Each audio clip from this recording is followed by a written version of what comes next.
ജിയോഗ്രഫിയുടെ പുതിയൊരു എപ്പിസോഡിലേക്ക് എല്ലാവർക്കും സ്വാഗതം. UGC net paper 1 people and environment എന്ന യൂണിറ്റിലെ 8ാമത്തെ മോക്ക് ടെസ്റ്റ്. അപ്പോൾ നേരെ ചോദ്യങ്ങളിലേക്ക്.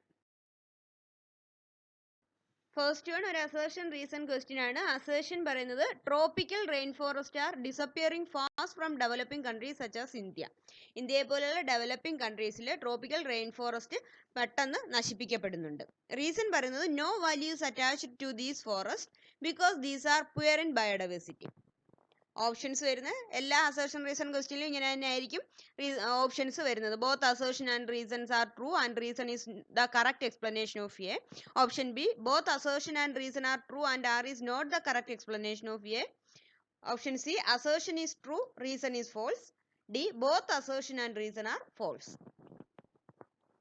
അപ്പോൾ ഇവിടെ അസേർഷൻ ആയിട്ട് പറയുന്ന statement tropical rain forest are disappearing fast from developing countries എന്നാണ്. ഇന്ത്യയെ പോലുള്ള ഡെവലപ്പിംഗ് കൺട്രീസിൽ ട്രോപ്പിക്കൽ റെയിൻ ഫോറസ്റ്റിന്റെ അളവ് കുറയുന്നുണ്ട്, നശിപ്പിക്കപ്പെടുന്നുണ്ട്. അപ്പോൾ അസേർഷൻ കറക്റ്റ് ആണ്. നെക്സ്റ്റ് വൺ റീസൺ പറയുന്നത് no values attached to these forest എന്നാണ്. അതിന്റെ ബയോഡൈവേഴ്സിറ്റി വളരെ കുറവാണ്, അതുകൊണ്ട് തന്നെ ഒരു വാല്യൂ ഇല്ലാത്തതാണ്. ട്രോപ്പിക്കൽ റെയിൻ ഫോറസ്റ്റ് എന്നല്ല, ഏതൊരു ഫോറസ്റ്റും ഒരിക്കലും വാല്യൂ ഇല്ലാത്തതാണ് എന്ന് നമുക്ക് പറയാൻ കഴിയില്ല. അപ്പോൾ റീസൺ എന്ന് പറയുന്നത് തെറ്റായിട്ടാണ്. ഇവിടുത്തെ റീസൺ തെറ്റാണ്. അപ്പോൾ assertion is true reason is false എന്നുള്ളതാണ് ആൻസർ. Option C. അപ്പോൾ എവർഗ്രീൻ ഫോറസ്റ്റിനെ ഒക്കെ അപേക്ഷിച്ച് ട്രോപ്പിക്കൽ റെയിൻ ഫോറസ്റ്റ് ഡിഫോറസ്റ്റേഷന് കൂടുതലായിട്ട് വഴിവെക്കുന്നുണ്ട്. അപ്പോൾ ഇന്ത്യയെ പോലുള്ള ഡെവലപ്പിംഗ് കൺട്രീസിൽ എന്ന് പറയുമ്പോൾ മൈനിങ്ങിനും അതുപോലെ തന്നെ ഇൻഡസ്ട്രിയൽ ഡെവലപ്മെന്റിന് വേണ്ടിയിട്ട് ബിൽഡിങ്ങിനൊക്കെ വേണ്ടിയിട്ടും റെയിൻ ഫോറസ്റ്റ് ഒരുപാട് നശിപ്പിക്കപ്പെടുന്നുണ്ട്, ട്രോപ്പിക്കൽ ഫോറസ്റ്റ് നശിപ്പിക്കപ്പെടുന്നുണ്ട്. അപ്പോൾ ഇത് രണ്ടും അസേർഷൻ കറക്റ്റ് ആണ്, റീസൺ റോങ് ആണ്. അതാണ് ആൻസർ. ഓപ്ഷൻ സി ആണ്. Assertion is true reason is false. Second question which of the following diseases are related to corona virus? താഴെ പറയുന്ന ഏത് ഡിസീസ് ആണ് കൊറോണ വൈറസുമായിട്ട് റിലേറ്റ് ചെയ്തിട്ടുള്ളത്? MERS, SARS, both A and B, neither A or B.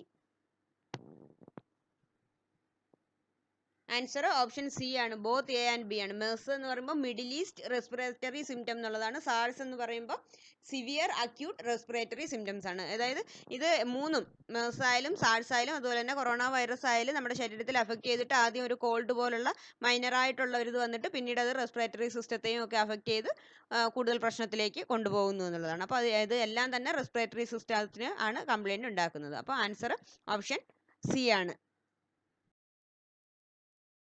Third one assertion reason question തന്നെയാണ്. Assertion പറയുന്നത് people population control measures necessarily help in checking എൻവയോൺമെന്റൽ degradation. Reason the relationship between population growth and എൻവയോൺമെന്റൽ degradation is rather complex. അപ്പോൾ ഇവിടെ അസേർഷനായിട്ട് പറയുന്നത് population control ചെയ്യാനായിട്ട് എടുക്കുന്ന ഓരോ മെഷേഴ്സും എൻവയോൺമെന്റൽ ഡിഗ്രഡേഷൻ ചെക്ക് ചെയ്യാൻ സഹായിക്കുന്നതാണ് എന്നുള്ളതാണ്. അതൊരു കറക്റ്റ് സ്റ്റേറ്റ്മെന്റ് ആണ്. പോപ്പുലേഷൻ കുറയ്ക്കാനുള്ള നമ്മൾ എടുക്കുന്ന ഓരോ സ്റ്റെപ്പും എൻവയോൺമെന്റൽ ഡിഗ്രഡേഷൻ കുറയ്ക്കാനും കൂടിയുള്ള ഒരു സ്റ്റെപ്പാണ്. ഏതൊരു പൊല്യൂഷൻ ആയാലും, ലാൻഡ് ആയാലും എയർ ആയാലും വാട്ടർ ആയാലും ഇതെല്ലാം തന്നെ എൻവയോൺമെന്റൽ ഡിഗ്രഡേഷന് കാരണമാകുന്ന എല്ലാ പൊല്യൂഷനും ഒരു പ്രധാന കാരണം ഇൻക്രീസിങ് പോപ്പുലേഷൻ തന്നെയാണ്. അപ്പോൾ പോപ്പുലേഷൻ കുറയ്ക്കാൻ നമ്മൾ പ്രയത്നിക്കുന്നു എന്ന് പറയുമ്പോൾ അതിനർത്ഥം എൻവയോൺമെന്റൽ ഡീഗ്രഡേഷൻ കുറയ്ക്കുന്നു എന്നുള്ളതാണ്. അപ്പോൾ അസേർഷൻ കറക്റ്റ് ആണ്.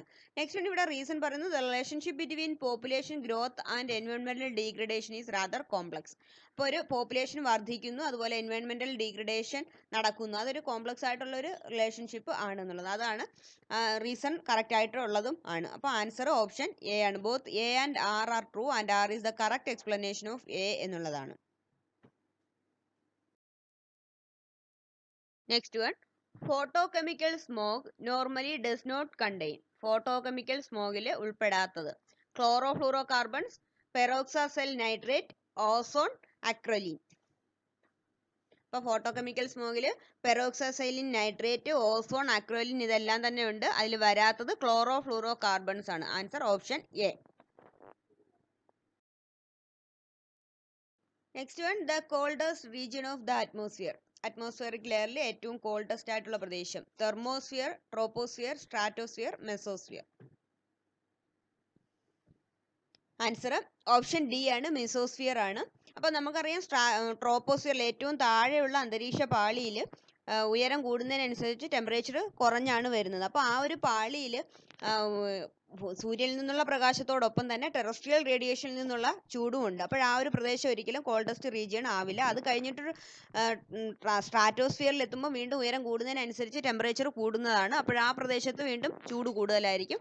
നെക്സ്റ്റ് വീണ്ടും മെസോസ്ഫിയറിൽ ഉയരം കൂടുന്നതിനനുസരിച്ച് ചൂട് കുറഞ്ഞാണ് വരുന്നത്. ട്രോപ്പോസ്ഫിയറിലേതുപോലെ തന്നെയാണ് മെസോസ്ഫിയറിൽ ഉയരം കൂടുന്നതിനനുസരിച്ച് ചൂട് കുറയും. അപ്പോൾ ആ ഒരു പ്രദേശം ഏറ്റവും ചൂട് കുറഞ്ഞ പ്രദേശമായിരിക്കും. -170°C വരെയൊക്കെ മെസോസ്ഫിയറിലെ ടെമ്പറേച്ചർ ഉണ്ടാകുന്നുണ്ട്. അപ്പോൾ ആൻസർ ഓപ്ഷൻ ഡി ആണ്. മെസോസ്ഫിയർ ആണ് coldest region of the atmosphere.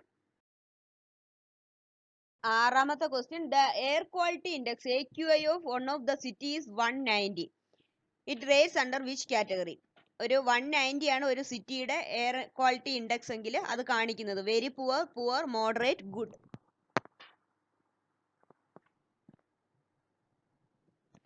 Answer moderate ആണ്. ആൻസർ ഓപ്ഷൻ സി ആണ്, മോഡറേറ്റ് ആണ്. ഒരു 0 to 50 ആണെങ്കിലാണ് ഗുഡ് എന്ന് പറയുന്നത്. അപ്പോൾ ഒരു 0 മുതൽ 50 വരെ നല്ലത് എന്നുള്ളതാണ്. 50 മുതൽ 100 വരെ മോഡറേറ്റ്, ഒരു കളർ യെല്ലോ കളറിൽ കാണിക്കുന്നതാണ്, ഒരു സെൻസിറ്റീവ് ആയിട്ട് തുടങ്ങുന്നു എന്നുള്ളത്. അത് കഴിഞ്ഞ് 100 മുതൽ 150 വരെ അൺഹെൽത്തി ഫോർ സെൻസിറ്റീവ് ഗ്രൂപ്പ് എന്നുള്ളതാണ് പറയുന്നത്. അത് കഴിഞ്ഞ് 150 മുതൽ 200 വരെ അൺഹെൽത്തി. ദെൻ 201 മുതൽ 300 വരെ വെരി അൺഹെൽത്തി. 301 മുതൽ 500 വരെ ഹസാഡസ് എന്നുള്ളതാണ് ആ എയർ ക്വാളിറ്റി ഇൻഡെക്സ് പറയുന്നത്. അപ്പോൾ 0 മുതൽ 50 വരെയാണ് ഗുഡ് എന്നുള്ളതിൽ വരുന്നത്. Next one, which is regarded as one of the world's hottest hotspot of biological diversity? Hottest ആയിട്ടുള്ള ഹോട്ട്സ്പോട്ട് ഇന്ത്യയിൽ ഉള്ളത് ഏതാണ്? Rann of Kutch, western Ghats, eastern Ghats, Thar deserts. ഇതിൽ വെസ്റ്റേൺ ഗട്ട്സ് ആണ് hottest hotspot of biological diversity എന്ന് അറിയപ്പെടുന്നത്. Answer option B, western Ghats. Next one, mangrove is a special type of ecosystem found along. Mangroves കാണപ്പെടുന്നത് estuary, hill slopes, plateau, fresh water. Mangroves estuary ഏരിയാസിലാണ് കാണുന്നത്. Answer option A. Next one, which of the following is an effective protection against cyclones and tsunamis? സൈക്ലോൺസിൽ നിന്നും സുനാമീസിൽ നിന്നുള്ള ഒരു effective protection ആയിട്ട് ഉപയോഗിക്കാവുന്നത്. Shrimp farms, building walls, mangrove forest, none of the above. സൈക്ലോൺസിൽ നിന്നും സുനാമിൽസിൽ നിന്നും ലാൻഡിനെ ഒരു പരിധി വരെ പ്രൊട്ടക്ട് ചെയ്യാൻ സഹായിക്കുന്ന മാംഗ്രൂവ് ഫോറസ്റ്റ് ആണ്. Answer option C. Last question, which of the following is not come under the national action plan on climate change? National action plan on climate ചേഞ്ചുമായിട്ട് ബന്ധപ്പെടാത്തത് ഏതാണ്? അപ്പോൾ 2008 national action plan on climate change വരുന്നത്. NAPCC എന്നുള്ളതാണ് national action plan on climate change. അപ്പോൾ അതിൽ 8 missions ആണ് പ്രധാനമായിട്ടും വരുന്നത്. 8 മിഷൻസ് എന്ന് പറയുമ്പോൾ ഒന്ന് national solar mission, next national mission for enhanced energy efficiency, national mission on sustainable habitat, national water mission, national mission for sustaining Himalayan ecosystem, national mission for a green India, national mission for a sustainable agriculture, national mission on strategic knowledge for climate change. ഇത്രയുമാണ് വരുന്നത്. അപ്പോൾ national action plan on climate ചേഞ്ചിൽ ഈ solar മിഷനും അതുപോലെ തന്നെ sustainable habitat, Himalayan എക്കോസിസ്റ്റത്തിൻ്റെ sustaining, അഗ്രികൾച്ചറിൻ്റെ ഡെവലപ്മെൻറ്റ്, ഇതെല്ലാം തന്നെ വരുന്നുണ്ട്. അതിൽ വരാത്തത് ന്യൂക്ലിയർ എനർജി പ്രൊമോഷനാണ്. അപ്പോൾ ആൻസർ ഓപ്ഷൻ ഡി ആണ്, national mission for nuclear energy എന്നുള്ളത് ഇതിൽ വരുന്നില്ല. അപ്പോൾ ഈ ഡീറ്റെയിൽസ് എല്ലാം ഞാൻ ഡിസ്ക്രിപ്ഷനിൽ കൊടുത്തേക്കാം, നോക്കിക്കോളുക. അപ്പോൾ നമ്മുടെ 10 ക്വസ്റ്റ്യൻസ് ഇവിടെ പൂർത്തിയായി. നിങ്ങൾ ഉപകാരപ്പെട്ടുവെങ്കിൽ നിങ്ങളുടെ കൂട്ടുകാർ കൂടി ഷെയർ ചെയ്ത് കൊടുക്കാൻ മറക്കണ്ട. മറ്റൊരു വീഡിയോയുമായി നമുക്ക് വീണ്ടും കാണാം. Thanks for watching friends.